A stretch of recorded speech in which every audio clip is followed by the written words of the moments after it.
I think why I was initially interested in the case is maybe because of being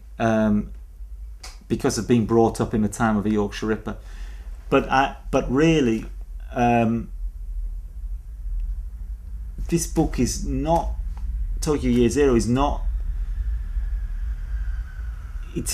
Of course, it is concerned with the investigation, but really, what I wanted to write about was war and defeat and surrender and occupation, and I mean, every book in a way has been about defeat. I mean, the Red Riding Quartet is about really the defeat of Yorkshire,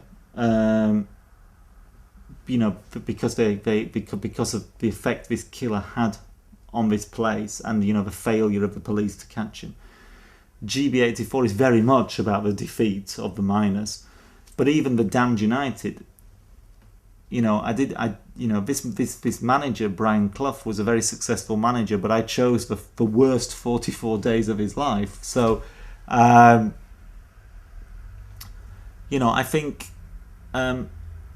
So I think that is a common ground with this is why this Tokyo Year Zero has some similarity to the other books.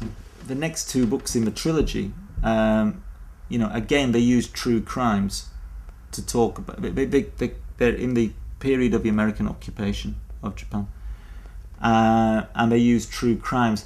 But the crime in the second book is a very different kind of crime. It's not a serial killer. In January 1948, a man goes into a bank in Tokyo. He says he's a public health official. He says there's been an outbreak of disease in the area, that the bank staff must drink this medicine. The bank staff drink the medicine and 12 of them die instantly. He takes very little money, and it's a shocking crime. Even now, every Japanese person knows about one, as many Japanese people know about this case. The police arrested a man called Hirasawa.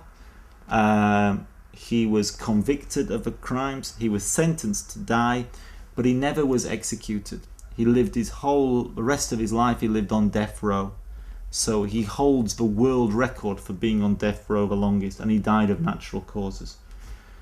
There's a great debate in Japan about whether this man Hirasawa did this crime or whether he didn't do this crime. So it's a kind of completely it's not a killer and a rapist. It's a different kind of crime and a different kind of book.